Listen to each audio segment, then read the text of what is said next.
안녕하세요. 코아 투더골드문 진행의 이정원입니다. 시장은 현재 FOMC 회의를 앞두고 좀 금리 인상 결정과 또 파월 의장의 연설을 기다리면서 조금은 움츠린 시장입니다. 인플레이션 지속에 따라서 연준이 75bp 인상을 할 것이라는 예상이 조금 지배적인데요. 따라서 시장 지금 하락하고 있습니다. 우리 FOMC 회의 어떻게 펼쳐질지 오늘 전문가님들 모시고 얘기 나눠보도록 하겠습니다. 먼저 우리들의 코인을 지켜주시는 코인가드님 모셔볼게요. 안녕하세요. 네, 안녕하세요. 네, 반갑습니다.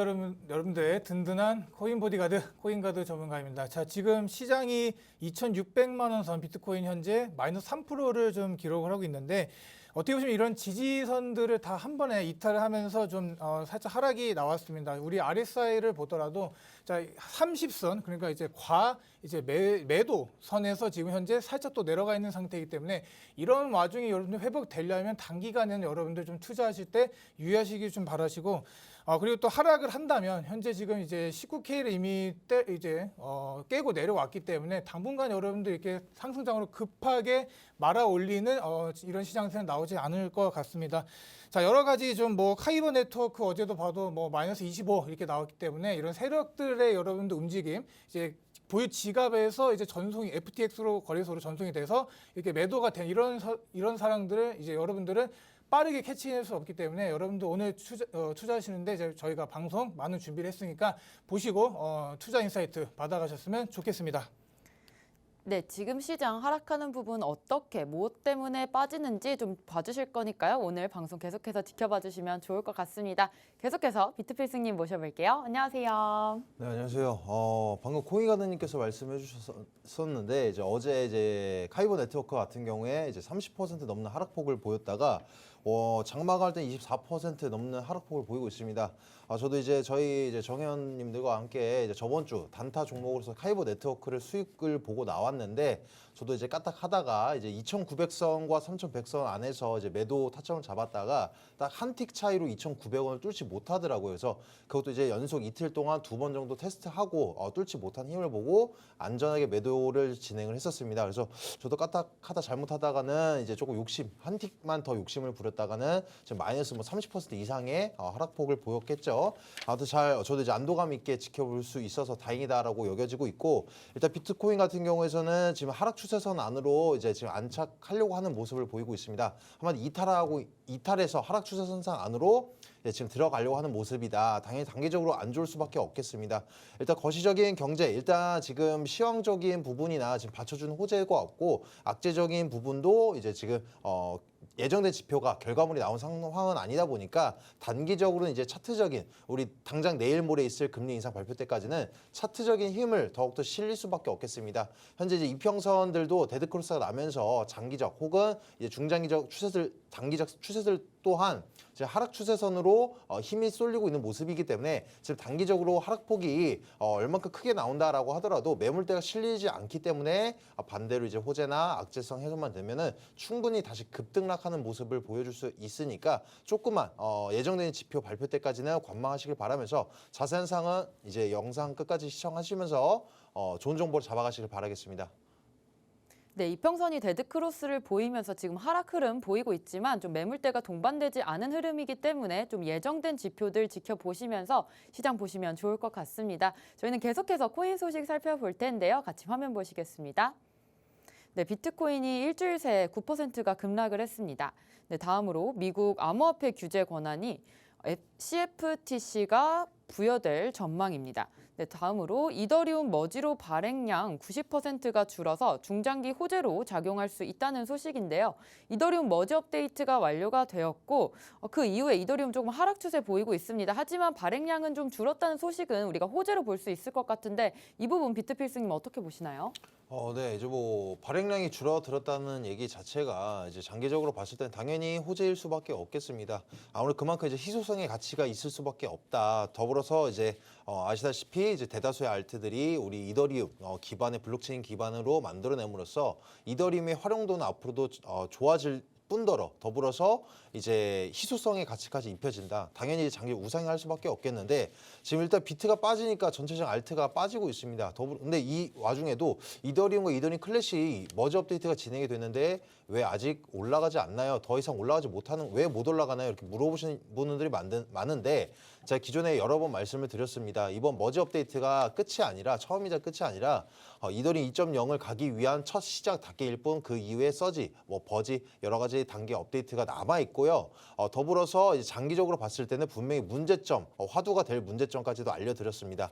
더불어서 일단 단기적으로 앞으로도 이제 있을 업데이트 단계에 있어서도 분명히 이례적인 업데이트인 만큼 조금 뭐 특히 노드나 특히 그리고 이제 보안성 문제에 있어서는 단기적으로나마 문제점이 결과적으로 해프닝으로서 문제점이 조금씩 야기될 수 있다라는 점을 감안을 하셨을 때는 이번부터 지속적으로 왜 하지 못하냐라는 생각 자체를 배제를 하시고 이미 선반영이 너무 많이 되었다. 그리고 아시다시피 머지 업데이트가 완료가 됐을 때 우리가 눈에 띄어지는 어떤 보여주는 지표가 없지 않습니까? 그래서 지금은 어느 정도 그러니까 다른 종목들에 비해서도 개별적으로 조정폭 크기가 조금 더 커야 된다. 그리고 혹은 이제 조정의 기간이 어느 정도 이제 비트코인과는 이제 커플 현상이 아닌 개별적으로서 조정 기간을 어느 정도 상승폭만큼 거쳐야 된다. 그 다음에 이제 안정세를 찾고 나서는 이제 호재에 힘입어서 앞으로 방향성이 있어서 같이 우상향할 흐름을 전망하시면 되겠습니다. 네, 마지막 소식 같이 보겠습니다. 미국 SEC 위원장이 POS 블록체인을 증권성 판단 위에 하위 테스트를 통과해야 된다고 밝혔습니다. 항상 시장에 어떤 이슈와 호재들이 있는지 저희 투더골드문과 같이 해주시면 좋을 것 같은데요. 저희는 계속해서 썰전으로 이어가겠습니다. 오늘 주제 비트코인 새벽 급락, 금리 발표가 시장에 미칠 영향에 대해서 얘기 나눠보도록 하겠습니다. 금리 인상 발표 지금 자이언트 스텝을 밟을 것이라는 예상이 80%가 넘어가는데 1%포인트도 좀 예상이 되고 있습니다. 필승님은 좀 어떻게 생각하시나요? 네, 지금 뭐 금리 인상 지금 어제 그리고 지금 현재 관점에서 비트가 많이 이제 하락폭을 보이고 있는데 아직 뭐 매물대 강하게 동반되지는 않았습니다. 근데 이제 어떤 악재 때문에 떨어지냐 봤을 때는 강한 추가적인 악재는 없습니다. 20일 그리고 21일 사이에 우리 금리 인상 9월달에 금리 인상 발표가 예정되어 있는데 0.75%의 82% 그리고 1%의 18%의 이제 무게를 싣고 있습니다. 우리 불과 2주 전만 하더라도 어땠었나요? 0.5%의 기대감도 있었고 이제 0.75%냐 0.5%냐 이렇게 화두가 되고 있었는데 현재로는 0.5%에 대한 기대감이 없습니다. 그만큼 우리가 예정되어 있던 0.75%만 나와주더라도 선반영된 만큼 이제 오히려 발표 시점에서는 반등세를 줄 수 있었으나 기존의 뭐 잭슨 홀 미팅이라든가 이런 제롬 파월의 연설을 봤을 때는 제가 말씀드렸다시피 마지막 자이언트 스텝의 이상의 마지막 한 발의 무기이기 때문에 우리 투자자들 입장에서 원하는 어떤 언변이 없을 것이다. 같은 0.75% 발표가 나와준다라고 한다. 이번에 0.75% 나와준다라고 한다면 제롬 파월이 분명히 긍정적인 시사를 하진 않을 겁니다. 예를 들어서 이번 0.75% 발표를 하겠지만 추후에 우리 이번 연도의 금리 인상에 대해서는 자이언트 스텝까지는 아니더라도 빅 스텝 이상을 우리는 인플레이션 잡히기 전까지는 공격적으로 단행할 것이다. 이런 식으로 언변할 가능성이 저는 매우 크다라고 보여지고 있습니다. 예를 들어서 0.75%로 하더라도 반대로 이번에는 아직 인플레이션 수치가 저저번 달부터 피크아웃 진행되는 지표가 확인이 되고 있으니 앞으로 이번 마지막 자이언트 스텝으로 끝날 것이다. 이런 식으로만 표현을 해줘도 충분히 0.75% 발표 이후에도 급등하는 모습을 보여줄 수 있겠지만 말씀드렸다시피 미국 입장에서도 이러지도 저러지도 못하는 입장이 나와줄 겁니다. 이번에 0.75% 발표를 했다. 근데 인플레이션 피크아웃이 아니었다? 그러면 추후에 0.75%가 아니라 0.75% 이상의 자이언트 스텝이 연속해서 2번 이상 나올 수도 있는 시장 상황이 연출될 수가 있기 때문에 그렇게 된다면 경제 침체까지가 우려되는 상황이다 보니까 안정적인 우리가 원하는 지지부진한 이렇게 물 흘러가듯 하는 그런 언변이 펼쳐지지 않을 것으로 예측되고 있으니까요. 0.75%냐 1%냐 이것만 눈여겨보지 마시고 어떤 언변이 동반될지 눈여겨보시면서 더불어서 0.1% 인상안이 나와준다라고 하더라도 장기적으로 봤을 때는 그렇게 크게 우려되지는 않습니다. 일단 올해 안에는 이제 물가가 잡는 것이 최우선적이고 그것만이 목표이기 때문에 1% 만약 우리의 예상 겉돌아서 1% 나온다. 당연히 단기적으로는 발표 시점에서 또 우리 예상치에서 겉도는 더욱더 큰 하락폭이 나올 수밖에 없겠지만 이 1%로 인해서 물가가 이번 달도 아니에요. 이번 연도 안에서만 어느 정도 잡혀주고 이 피크아웃 시점으로부터 지속적으로 인플레이션이 하락폭을 보여준다라고 한다면 내년 초반일지 중반일지 뭐 2분기, 3분기일지 알 수 없더라도 급진적으로 금리 인하까지도 연결 지어질 수 있는 고리점이 될 수 있기 때문에 0.75%, 1%는 단기적으로만 방향성을 설정하시고 나서 장기적으로 봤을 때는 크게 우려할 포인트는 아니다라고 말씀드리도록 하겠습니다. 네, 아무래도 0.75%포인트가 좀 시장에 지배적으로 예상이 되고 있는데 사실상 제롬 파월은 긍정적인 발언을 하지는 않을 것으로 보이고 있습니다. 지금 인플레 잡히기 전에는 좀 금리 인상을 좀 크게 단행을 할 것이라는 예상인데요. 지금은 우리가 봐야 될 것은 0.75냐 1%포인트가 아닌 어떤 발언을 할지가 가장 중요한 것 같습니다. 장기적으로 봤을 때 100bp를 올리는 것도 물가를 잡는 데에는 도움이 되기 때문에 이 부분 지켜보시면서 좀 단기적으로 이번 시장은 좀 보셔야 될 것 같은데요. 지금 비트코인 시장 갑자기 좀 떨어지고 있습니다. 가드님은 지금 이 시장 어떻게 보시나요? 아까 필수님께서 말씀해 주셨다시피 현재 뭐 75bp 인상 가능성 82 이렇게 좀 돼 버렸습니다. 그렇기 때문에 여러분들 주식이나 이런 코인을 봤을 때 제일 좀 두려워하고 그런 것 자체가 불확실성입니다. 우리가 미래를 모르고 어떻게 이제 진행이 될지 이런 걸 모르는 거에 대한 큰 두려움이 있는 게 어떻게 보면 이런 자산 시장인데 우리가 이제 100bp를 올릴지 아니면 이제 뭐 내년에는 뭐 더 심각한 거 아니냐, 경기 침체가 오는 거 아니냐 이러한 좀 우려세가 어떻게 보면 이런 시장을 좀 급격하게 끌어내렸다라고 좀 보여지고요.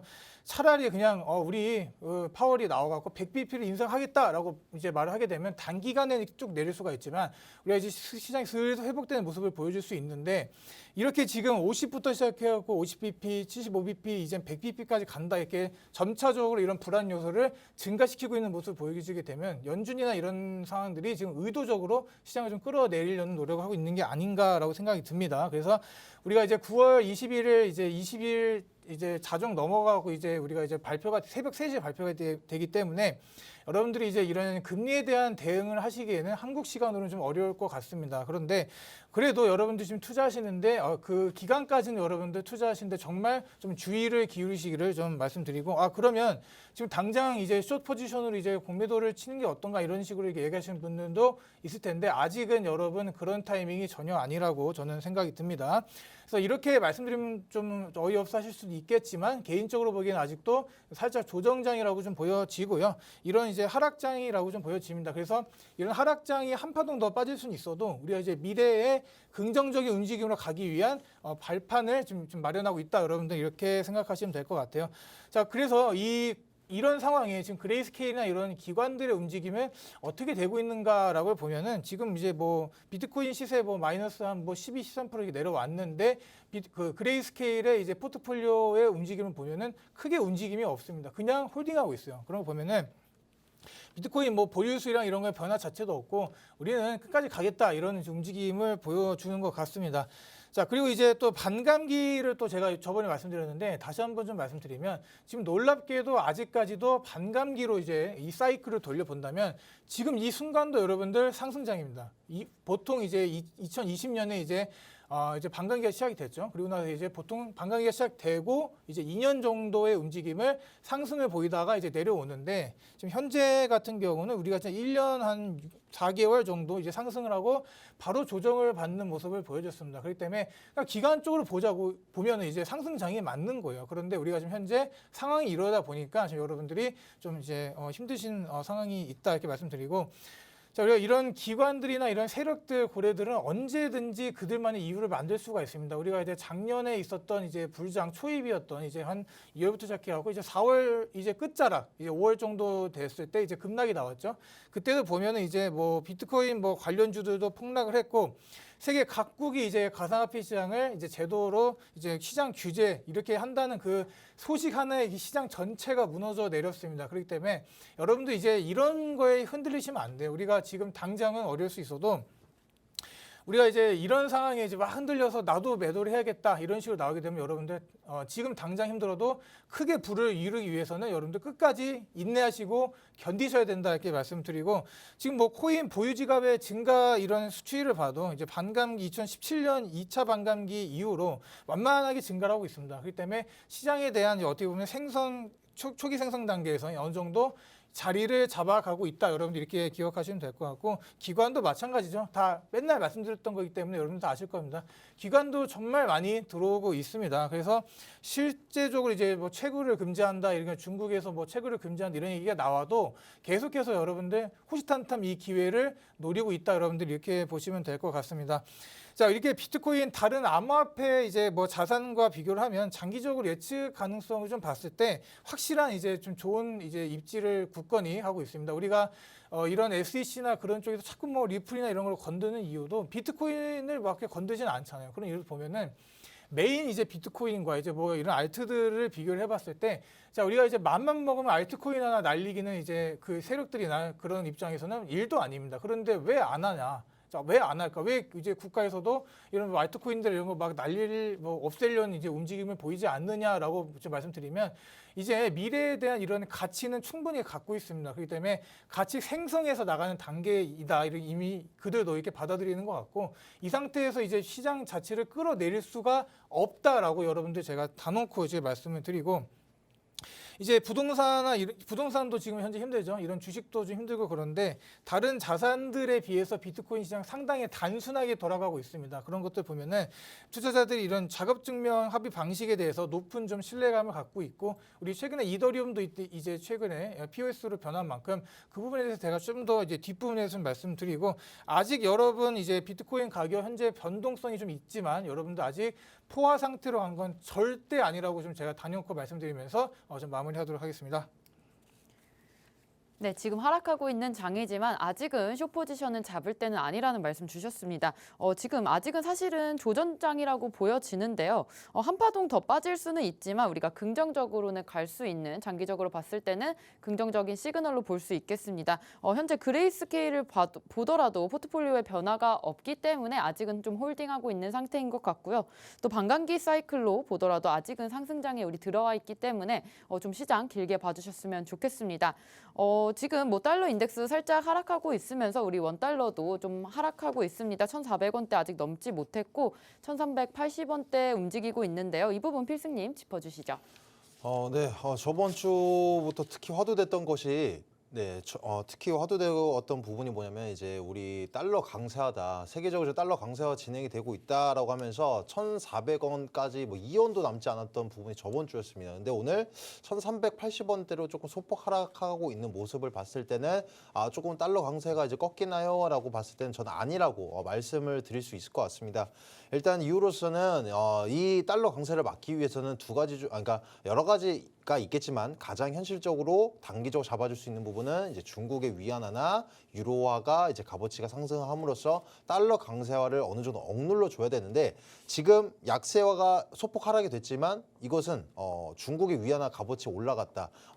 유로화의 가치가 올라가지도 않았음으로 인해서 일시적인 하락에 불과하겠습니다. 그래서 당장 이제 내일 모레 있을 이제 FOMC의 발표에 있어서 금리 인상 발표겠죠. 금리 인상 발표에 있어서 아까 방금 인사드릴 때 말씀드렸던 것처럼 매파적인 발언이 나올 가능성이 매우 크다 보니까 이로 인해서 금리 인상이 뭐 0.75%가 됐건 1%가 됐건 매파적인 발언과 동반되면서 금리 인상이 단행이 된다라고 한다면 달러화는 1,400원대는 넘어서는 모습까지도 나오지 않을까 우려되는 시점이라고 말씀드리도록 하겠습니다.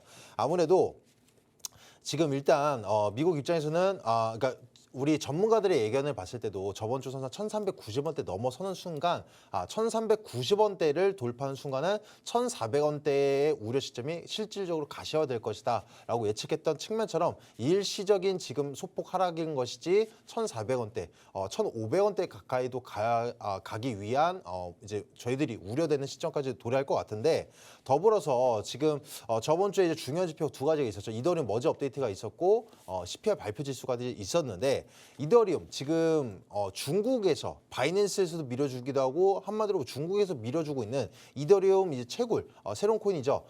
ETHW가 출시가 4일 만에 지금 하락폭이 뭐 94%까지도 나와주고 있는 모습이 있겠습니다.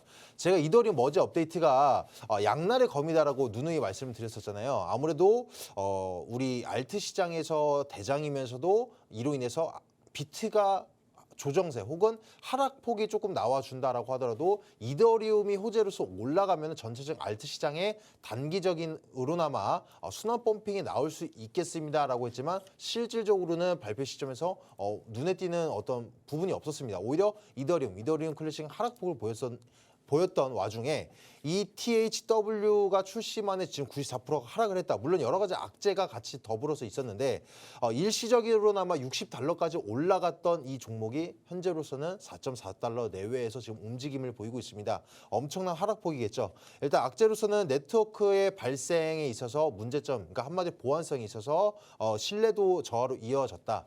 일단 출시된 지 며칠 안 됐는데 모든 코인은 제가 신뢰성이 매우 중요하다고 했습니다. 아무리 개발성이 뛰어나고 메인넷, 돈을 많이 들이고 개발성이 뛰어나고 확장성이 뛰어나고 탈중앙화적인 부분도 갖춰가 있으면서 확장성까지 갖고 있다라고 하더라도 수요도가 없으면 결국은 코인의 값어치가 없는 돌멩이에 불과합니다. 그런데 지금 이 출시된 엄청난 이더리움 머지 업데이트 일부러 이 프로젝트 팀도 이더리움 머지 업데이트 이후 시점에서 출시를 했을 겁니다. 내외 선상에서 출시를 했을 겁니다. 그 힘에 입어서 같이 값어치 상승하려고. 만약에 이더리움 혹은 ETHW의 이 악재적인 부분만 없었다라고 하면 서로 상부상조를 하면서 비트는 시장은 하락하더라도 얘네들이 단기적으로나마 알트 시장을 주도할 수 있는 좋은 호재로서 작용될 수 있었겠지만 이더리움과 이더리움 클래식이 빠지니 더불어서 기존의 이제 채굴 증명 방식인 이더리움 W 같은 경우에서는 당연히 하락폭을 맞이할 수밖에 없겠습니다.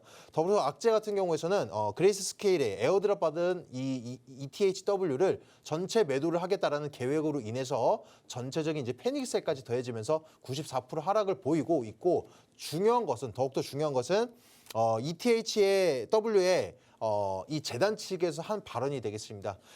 이 수익성의 급락에 따라서 이 자신들의 이제 코인의 채굴자들은 아무래도 살아남지 못할 것이다, 몰락할 것이다라는 얘기 발언까지 더해지면서 지금 패닉셀에서 이제 끝없이 지속적인 하락폭이 계속적으로 나올 것으로 전망되면서 이제 값어치가 상패까지도 종패까지도 위기가 도래했다라고 보여지고 있습니다.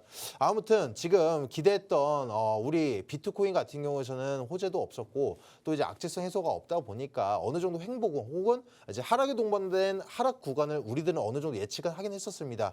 하지만 이더리움 머지와 이 ETHW의 출시로 인해서 어느 정도 알트코인의 상승폭을 기대를 했지만 지금 보시다시피 악재까지 입혀지면서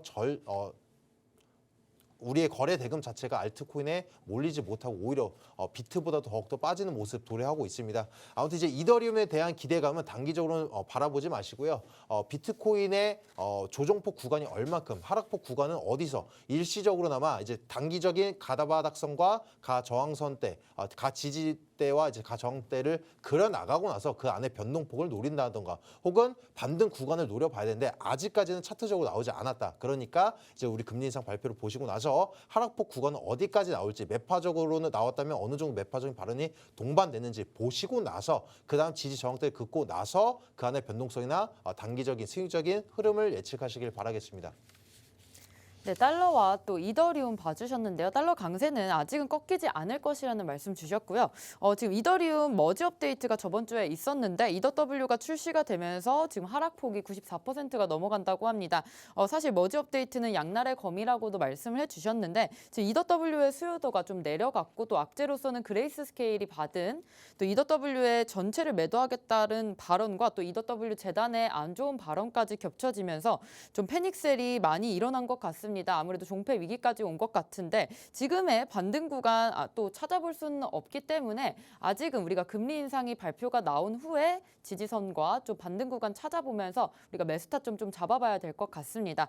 이더리움 머지 업데이트 앞두고 우리가 정말 기대를 많이 했는데 막상 나오고 나서 좀 하락하는 모습 보여지면서 또 비트코인의 또 어떻게 보면 다시 좀 살아나는 시장인 것 같습니다. 이더리움 죽고 또 비트코인이 다시 오르는 거 아니냐 이런 말 있는데 가드님 좀 어떻게 보시나요? 자, 우리가 이제 머지 업데이트의 직전에 우리 움직임으로 다시 한번 돌아가 보도록 하겠습니다. 많은 사람들이 이더리움 머지가 이제 성공하면 엄청난 이런 시장 상승이 있을 거다 이렇게 얘기하시는 분들도 많았고요. 우리 이제 빗썸 경제연구소에서 이제 비슷한 얘기를 했습니다. 자, 그런 것도 보면은 그들이 뭐 잘못됐다 이런 얘기를 하는 게 아니라 그렇게 당연히 예측을 할 수가 있죠. 이런 이제 프로그램 자체가 이제 진행이 되고 이게 성공적으로 이제 어떤 이제 기업이든 뭐든 뭔가 이제 프로젝트를 하는데 그게 성공하게 되면 그에 대한 이제 보상이나 이런 것들이 이제 얘기를 하는 건 당연하다라고 생각을 합니다. 자, 우리가 이런 만큼 여기서 다시 한번 배우자는 거예요. 그러니까 항상 수문에 이제 사서 뉴스에 파는 이런 식으로 여러분들 가셔야 되는데 계속 이런 뉴스에 사가지고 이제 뭐 이렇게 낭패를 보는 상황이 여러분들 안 일어날 수 있게 좀 여러분들 투자를 하실 때 좀 더 주의하시면 좋을 것 같다 말씀드리고 자 우리가 이제 이더리움 얘기만 하다가 다시 한번 이제 비트코인이 이제 중요성을 여러분들 다시 되짚어볼 좀 필요가 있다라고 좀 말씀을 드립니다. 일단 비트코인 자체가 없으면 이 코인 시장 자체가 이제 저는 이제 존재할 수 없다라고 저는 생각이 듭니다. 코인 업계에서 이런 탈중앙화를 제대로 지키는 거는 이제 비트코인 단 하나라고 저는 생각이 들고 무슨 뭐 말도 안 되는 소리냐 뭐 할 수도 있지만 이게 맞아요. 그렇기 때문에 여러분들이 이런 상태 이제 다음으로 이제 비트코인 다음으로 이제 시장이 이제 시총이 큰 이더리움조차도 이제 여러분들 이제 진정한 탈중앙화 코인이라고 말할 수가 없게 됐습니다.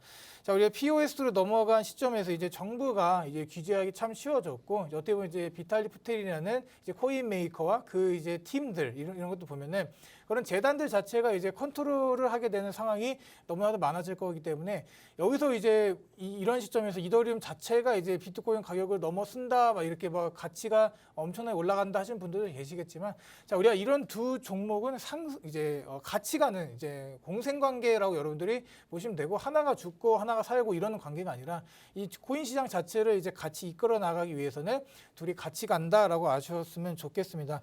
코인 업계가 이제 발전하기에 한계가 있고 이런 속도도 더딥니다. 현재 비트코인이 갖고 있는 기술력 가지고는 여러 이제 좀 그런 것들 프로젝트를 구현하기 어려운데 뭐 솔라나나 이런 것들이 나온 이유도 여러분들이 왜 나왔을까 한번 생각해 보시길 바라겠고 일단 정부나 여러분들 이런 기관 자체 뭐 기관이라기보다는 이제 중앙 정부의 이런 상황을 보면은 이런 이제 크립토 마켓을 그렇게 썩 좋아하지는 않습니다. 좋아할 수도 없죠. 우리가 왜냐하면 이제 자신들이 만들어낸 이런 화폐 시스템을 이제 없애는 이제 뭐 게임 체인저 같은 역할을 여러분들 할 수 있다고 좀 보여지는데 특히나 여러분들 이제 공산주의의 이제 뭐 국가들을 보면은 중국 같은 경우 이제 뭐 시진핑 주석의 뭐 한마디에 뭐 여러 뭐 삶도 바뀌고 막 그런 상황이잖아요. 그렇기 때문에 이런 이제 비트코인 자체를 통해서 이런 중국의 자본이나 이런 것들이 해외로 나가는 것 자체를 싫어합니다. 그렇기 때문에 통제가 되지 않는다 이렇게 말씀드리는 거죠. 그렇기 때문에 저는 어떻게 보면은 이더리움이 이제 POS로 딱 이제 변환해서 앞으로 이제 미래가 너무 밝고 여러 가지 뭐 구현되는 것도 많고 비트코인보다는 좋은 기술력을 갖고 있지만 비트코인 자체가 없어진다고 하는 사람들에겐 저는 그건 정말로 잘못된 생각이다. 끊임없이 이제 잡초처럼 뭐 누가 밟아도 살아날 수밖에 없다라고 저는 이제 생각이 들고요. 자, 우리가 이제 보안성, 이제 제일 중요한 게 이제 코인 시장 크립토 마켓에서 제일 중요한 게 여러분들 보안성이죠. 우리가 이런 보안성들이 없다면 뭐 이런 이유가 없는 건데 이런 것들을 보면은 참 비트코인에 이제 어떻게 보면 다시 집중을 좀 해보는 게 어떻겠는가. 지금 이더리움은 이미 좀 상당히 좀 많은 하락이 나왔다. 그래서 이더리움 자체가 이제 저는 나쁘다고 말씀드리는 게 아니라 비트코인을 제외한 알트코인들의 뭐 대장이죠. 이더리움이 대장인데 이런 이제 초창기 시장에서 절대 강자의 포지션을 가진 이 이더리움과 이 비트코인 여러분들 제가 지금 오늘 말씀드리고 싶은 거는 한쪽에만 이제 투자 포트폴리오를 치우치지 말자. 같이 가는 공생관계이기 때문에 그렇게 같이 갈 수 있다 이렇게 생각하시고 지금 시장이 많이 하락이 나와갖고 여러분들 좀 고생하시는 분들이 많을 것 같습니다. 이런 시장에서 진짜 이제 제일 중요한 거는 여러분들 마인드셋이에요. 마인드셋. 마음가짐을 이제 굳게 담고 이제 내가 가진 코인이 크게 상승할 수 있다 이런 좀 상황을 가지고 가시게 된다면 여러분들 추후에 미래를 봤을 때 지금 시작도 안 했다라고 저는 좀 감히 말씀드리면서 좀 마무리하도록 하겠습니다. 네, 이더리움 머지 업데이트 이후에 지금 다시 비트코인의 중요성이 좀 다시금 얘기가 나오고 있는 것 같습니다. 지금 코인 업계에서 탈중앙화를 어쨌든 제대로 지키고 있는 코인은 비트코인밖에 없기 때문에 이 부분 좀 유념하시면서 또 소문에 사서 뉴스에 파는 이런 매수 매도 방법 해주셨으면 좋겠습니다. 지금 비트코인 시장 잠깐 봤는데 2,700만 원 선 좀 깨졌습니다. 어떻게 되는 걸까요? 저항선이 비트필승님 한 2,600선에서 좀 저항선이 있을까요? 네. 현재 단기적으로는 솔직히 이제 매물대가 워낙 약해서 지지 저항대 긋는 것이 조금 무의미합니다.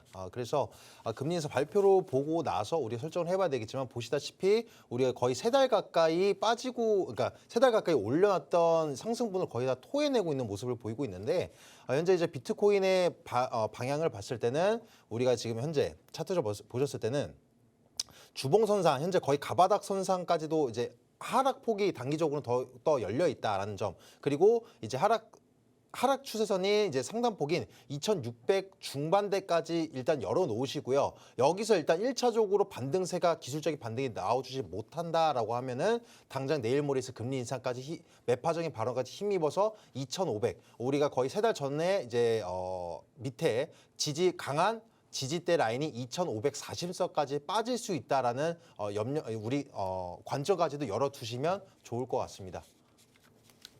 네, 오늘 이렇게 비트코인 새벽 급락, 금리 발표가 시장에 미칠 영향에 대해서 얘기 나눠봤습니다. 저희는 잠시 후에 코인스쿨로 돌아오겠습니다.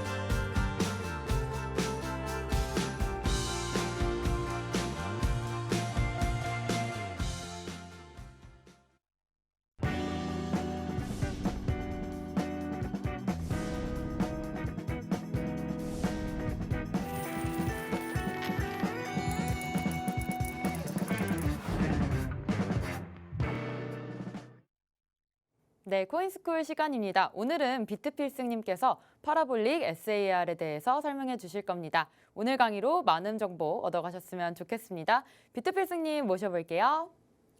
네, 오늘 차트 강의를 맡게 된 비트필승입니다. 일단 오늘 파라볼릭 SAR 이거 설명에 앞서서 지금 이제 미국 달러가 강세화를 보이고 있어서 그에 따른 이제 비슷한 이제 안전자산인 금에 대해서도 조금 오늘 알아보고 나서 차트적인 강의를 들어가도록 하겠습니다. 일단 제가 가지고 온 금과 이제 달러가 보이고 있는데 이거 보자마자 무슨 생각이 드시나요? 아무래도 이제 근본이제가 생각나실 거라. 판단이 됩니다. 일단 금은 인류 최후의 안전 자산이다라는 얘기까지가 있는데 현재 아시다시피 달러 같은 경우에서는 기축통화의 자리매김을 하고 있다. 그래서 오늘 달러와 그리고 금에 대한 얼만큼 큰 힘을 갖고 있고 왜 이렇게 세계적으로 열광을 하면서 안전 자산으로 자리매김을 했는지 알아보도록 해보겠습니다. 일단 자산 규모를 전 세계적인 자산 규모를 다 모아서 이제 순위를 매겨봤는데요. 금이 압도적인 1위가 되겠습니다. 2위 같은 경우에 애플이 되겠는데 애플보다도 5배가 넘는 시가총액을 형성하고 있는 것이 바로 이 금 시장이다. 금의 가치다라고 설명드릴 수가 있겠습니다. 일단 금의 매장량을 한번 알아보니까 어느 나라에서 가장 큰 매장량을 가지고 있고 생산을 많이 하고 있나 순서적으로 말씀을 드려보면 중국, 러시아 그리고 이제 호주, 미국 이런 순차적으로 갖고 있는데 딱 보자마자 듣자마자 무슨 생각이 드실 거라고 생각이 드냐면 이제 땅덩어리가 이제 큰 나라들에서 아무래도 이 금에 대한 매장량이 많다. 그리고 그에 따라 이제 소비량은 또 반대로 소비량은 어느 나라가 제일 많나라고 알아봤더니 중국과 인도가 되겠습니다. 방금 매장량과 생산량이 중국이 1위라고 말씀을 드렸는데 소비량 또한 중국이 1위이다. 이제 압도적으로 1위인데 일단 특히 중국은 전 세계의 공급 물량의 3분의 1을 소비를 진행을 하고 있습니다. 일단 중국이 최대 생산국이자 소비 국가이다라고 인지를 하고 계시면 되겠고 중국과 인도에서는 왜 이렇게 금에 대해서 열광을 하고 있고 엄청난 소비를 진행하고 있나 알아봤더니 전통적으로 중국 같은 경우에서 전통적인 문화가 이제 조금 관습화된 것 같습니다. 일단 중국은 세계에 따라서 옛날부터 이제 어느 정도 등급을 나누기도 했었고 황제가 쓰는 색깔이 황금이다. 그래서 전통적으로도 이제 금에 대한 수요도가 높았던 거고 인도 역시도 중국과 마찬가지 빈부 격차가 심한 나라가 되겠는데 이 사치품으로 애용하고 있는 것이 금이다 보니까 엄청나게 소비를 하고 있는 것이 중국과 인도이다라고 관습화되어 있다라고 설명드릴 수가 있겠습니다. 일단 그리고 재미난 얘기가 우리 금에 있어서도 일반적인 이제 우리 황금이 있겠고 뭐 백금, 핑크 골드라고도 하고 있고 이제 뭐 화이트 골드도 있는데 백금과 화이트 골드가 다르다라는 거 알고 계셨습니까? 저도 이제 최근에 알았었는데 백금은 이 플래티넘이라고 해서 아예 원소 자체가 다른 금이 아니다. 그리고 이제 화이트 골드는 핑크 골드와 마찬가지로 금에다가 다른 이제 광물을 섞은 합금이다라고 아시면 되겠습니다. 저희들 금을 살 때는 이제 핑크 골드나 화이트 골드를 살 때는 오히려 조금 더 비쌉니다. 근데 팔 때는 오히려 값어치가 없죠. 왜? 합금이니까 같은 무게라고 하더라도 이제 금의 비중이 다르다 보니까 그런 것이고 백금이 플래티넘이라는 사실을 알고 계셨다라고 하면 저도 이제 저희 이제 뭐 결혼 반지가 어떻게 됐는지 모르겠는데 한번 알아봐야 될 것 같습니다.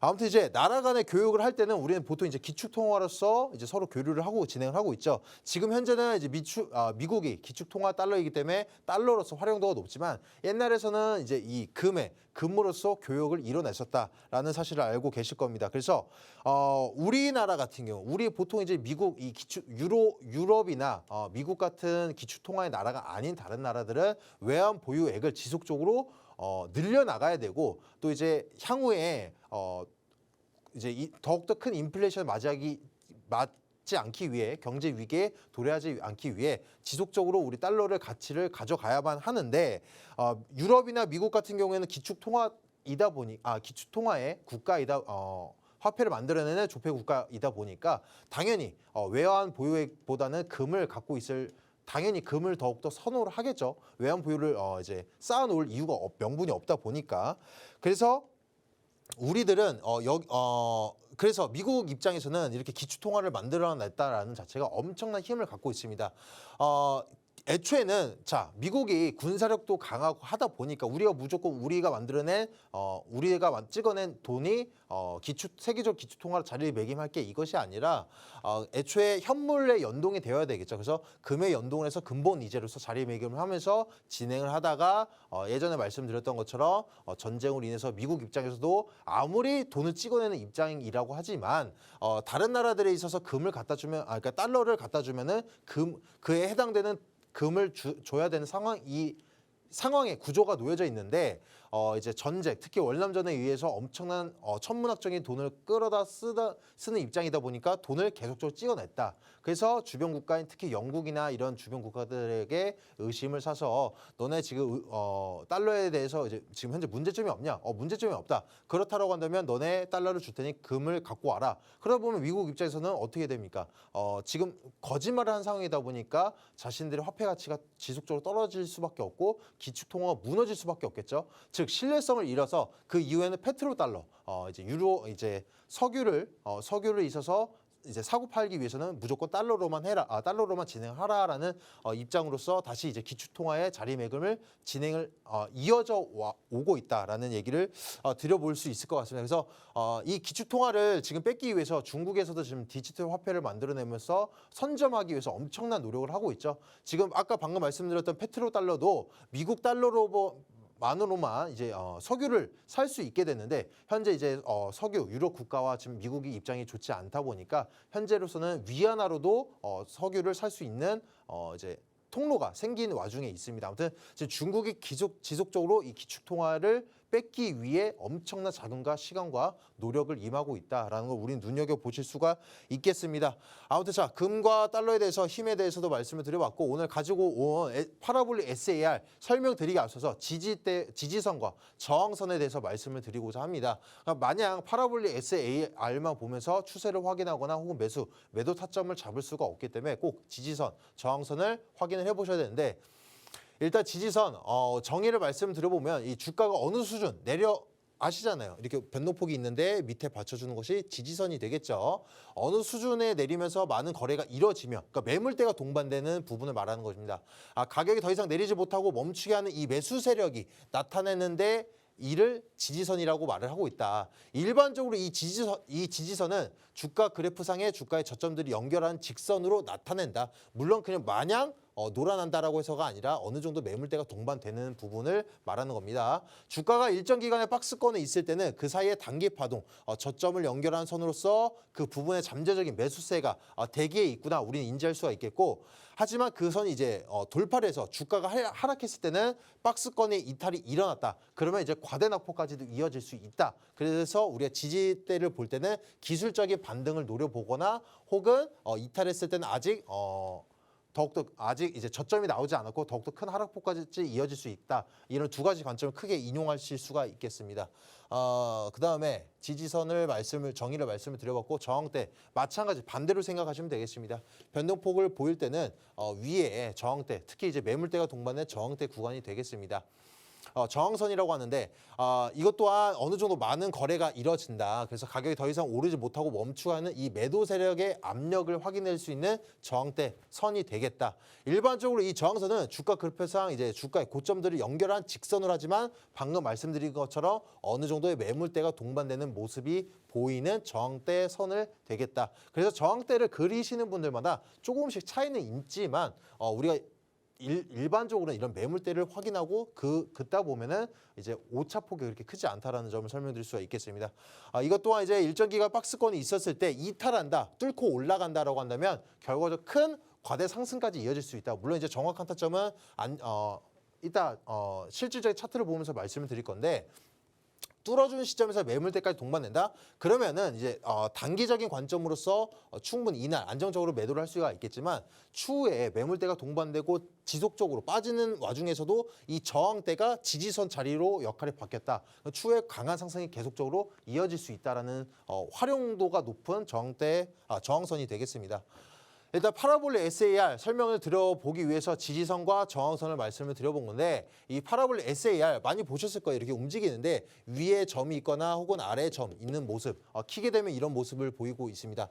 전혀 이걸 보면서 일반적으로 아시긴 아실 겁니다. SAR 이 점을 위에 있다라고 한다면 하락 추세가 진행되는 것이고, 밑에 있다라고 한다면 뭐 올라가는 거 아니야, 이렇게만 인지하고 계시는 분들이 많을 것 같은데, 정의를 똑바로 이제 말씀을 드려본다면, 이제 시장 가격의 위나 아래에 찍히 방금 말씀드린 것처럼 작은 점들을 이뤄진다, 이런 모습을 보이고 있다. 근데 분포는 이 포물선을 형성하고 있지만 각 점은 단일하다. 이 점들이 어떤 연관성이 있는 것이 아니라 단일한 모습을 보이고 있는 것이고요.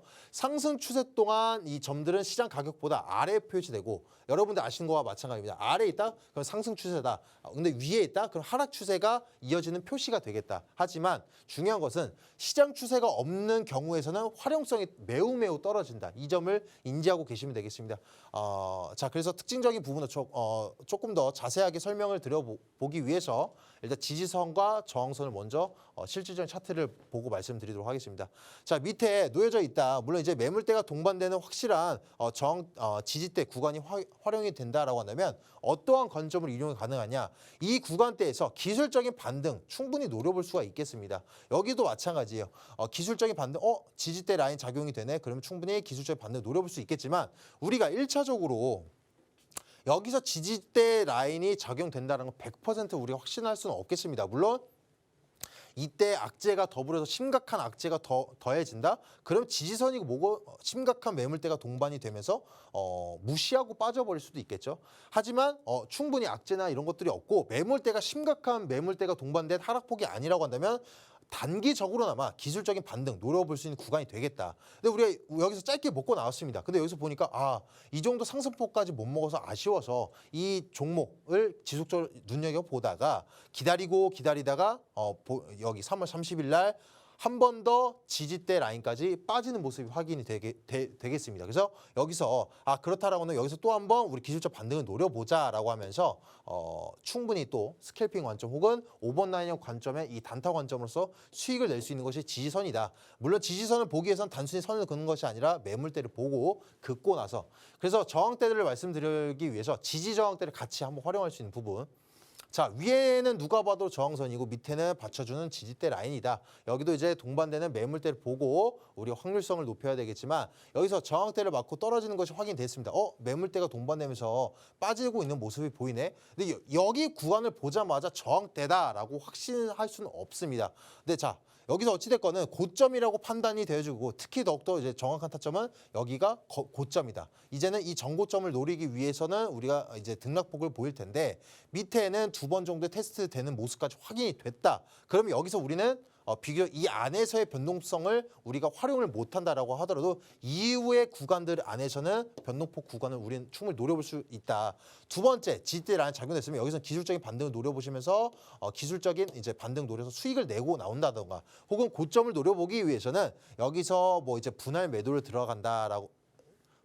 들어가서 어느 정도 일부 물량을 우리가 고점을 노려보겠다라고 하신다라고 한다면 여기서 행보 구간 또 다른 이제 지지대 라인을 작용을 만들어 준 겁니다. 뚫어줬다. 그러면 저항대 라인까지는 무난하게 올라갈 힘까지 우리가 기대해 볼 수가 있겠구나. 그래서 이 구간까지 기대해 보면서 이제 큰 수익을 노려보실 수도 있겠고 지금 현재 그림에서는 뚫지는 못했지만 뚫어준 타점에서는 또 이 저항대가 항상 지지대 사이로 자리 매김이 바뀌어지는 겁니다. 그래서 이 안에서 충분히 변동성을 노려볼 수가 있겠는데 항상 지지대와 저항대를 같이 보시면 되겠습니다. 저항대가 지지대 라인으로 바뀌는 순간 혹은 지지대가 저항대로 바뀌는 순간에서는 강한 추세가 나올 수도 있다는 것을 우리는 유추해 볼 수 있다는 점.